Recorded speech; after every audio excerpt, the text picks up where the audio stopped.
सभी को सादर जय गुरुदेव। आइए आज हम अब जानते हैं आने वाले नव संवत्सर नल नामक संवत्सर एवं 2080 विक्रम संवत्सर हिंदू नववर्ष के बारे में। क्या कुछ परिवर्तन इस बार देखने को मिलेगा और कैसा रहेगा भारत और विश्व का भविष्य। तो सबसे पहले जानते हैं कि हिंदू नववर्ष जो कि चैत्र शुक्ल प्रतिपदा को प्रारंभ होता है, यह दिन कई मायनों में सर्वश्रेष्ठ है। इसी दिन भगवान राम का राज्याभिषेक भी हुआ था, युधिष्ठिर का भी राज्याभिषेक, और हमारा विक्रम संवत्सर का जो प्रारंभ है 2080 वर्ष पूर्व का, तो जो चतुर्युग का एक समय का वर्णन है, काल का वर्णन है, कौन सा वर्ष कितने वर्ष का होता है। तो कलयुग का जो मान है 4,32,000 वर्ष, उनमें से वर्तमान समय 5,124 वर्ष व्यतीत हो चुके हैं। जो विक्रमादित्य के सिंहासन आरोहण काल से जो 2080 चल रहा है वो प्रारंभ है। इसके अलावा शालिवाहन शकाब्दी 1945 वर्ष व्यतीत हुए। चैत्र शुक्ल प्रतिपदा इस वर्ष नव वर्ष बुधवार के दिन प्रारंभ हो रहा है एवं प्रारंभ में नामक संवत्सर के साथ प्रारंभ होगा।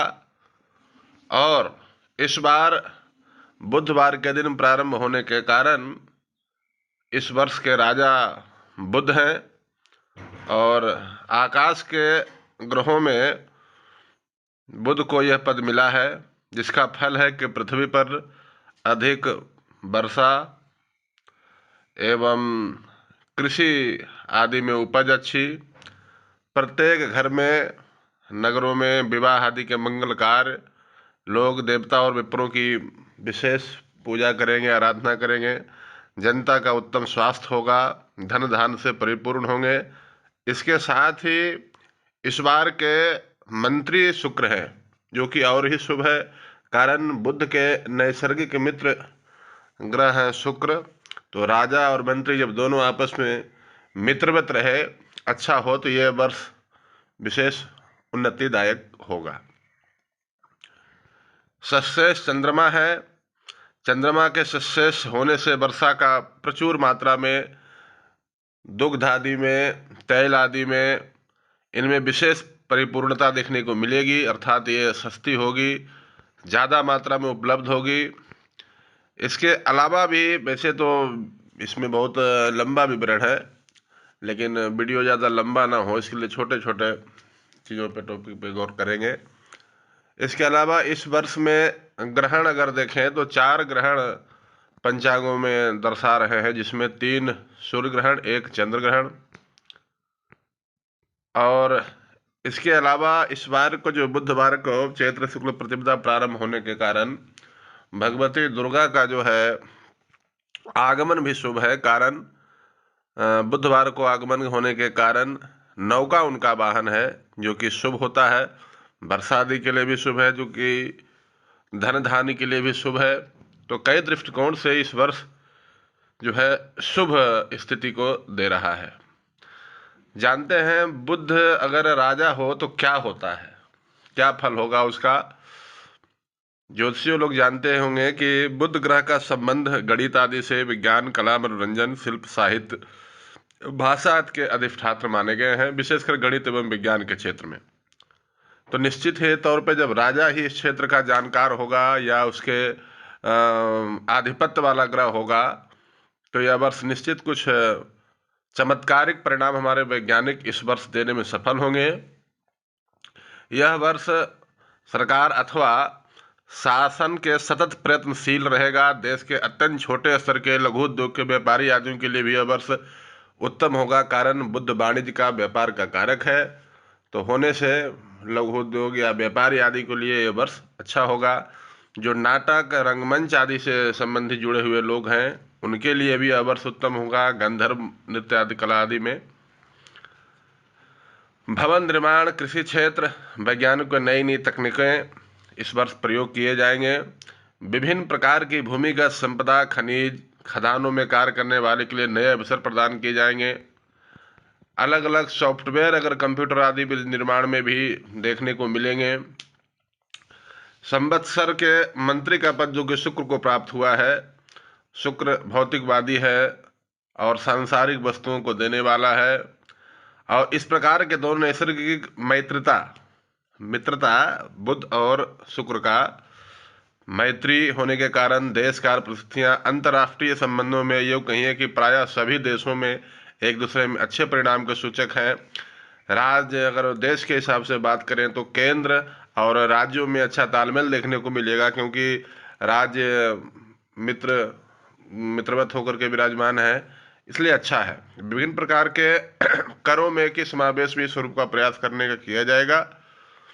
संवत्सरी पद्धति एवं धर्मशास्त्र व्यवस्था के अनुसार यह जो है 50वां संवत्सर है। टोटल 60 संवत्सर होते हैं, उनमें से नल जो संवत्सर है वो 50वें नंबर का है।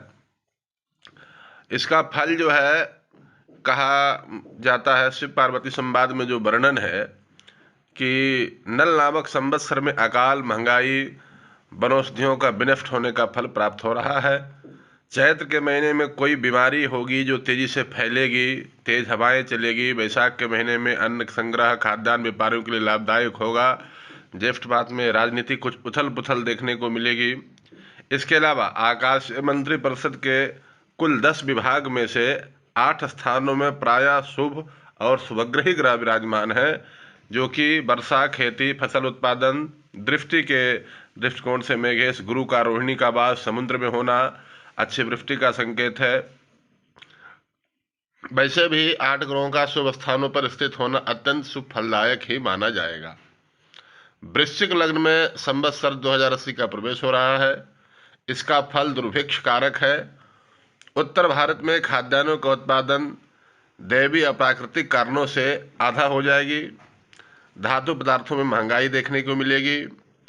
और इसके अलावा स्वग्रही शनि का होना ये थोड़ा सा शुभ नहीं है। कारण है स्वग्रही शनि होने से जो श्रमिक आदि हैं, मजदूर आदि हैं, उनमें असंतोष का भाव जागृत हो सकता है। किसी प्रकार का श्रमिक आंदोलन भी देखने को मिल सकता है। और पीड़ित होने के कारण शिक्षा पद्धति, रोजगार, ये सब में संभावना समस्याएं खड़ी हो सकती है। तीव्र मतभेद पैदा हो सकता है। स्त्रियों और बच्चों के लिए यह वर्ष ठीक नहीं है। कई प्रकार के नई प्रकार की बीमारियां के शिकार देखे जा सकते हैं। द्वितीय भाव का केतु, राहु अनेक प्रकार के दैवीय प्राकृतिक घटना, दुर्घटना के कारण बनेंगे, जो सडनली अचानक होंगे। नवम भाव में शुक्र, धार्मिक संस्थाओं के द्वारा कोई न कोई विशेष सहयोग सहायता प्रदान की जाएगी। न्यायालयिक प्रणाली में कुछ सुधार देखने को मिल सकता है। इसके अलावा दूरदर्शन, जनसंपर्क आदि के जो साधन हैं उसमें मजबूती मिलेगी। व्यापार के लिए यह वर्ष उत्तम रहेगा। तो सामान्य तौर पे अगर देखें तो ज़्यादातर फल शुभ है। ग्रहों की आपस में मित्रता है, स्वग्रही है, मजबूत है। तो यह वर्ष उन्नतिदायक होगा। मांगलिक इत्यादि के दृष्टिकोण से भी उत्तम होगा, व्यापारियों के लिए भी उत्तम होगा।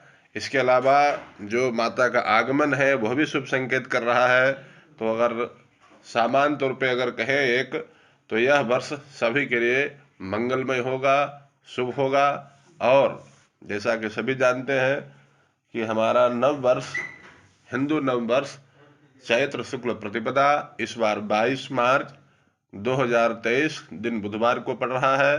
सभी लोग हर्षोल्लास के साथ अपने धार्मिक मान्यताओं के अनुसार धर्म ध्वज को फहराते हुए इसको स्वतंत्र रूप से प्रसन्नतापूर्वक मनाएं।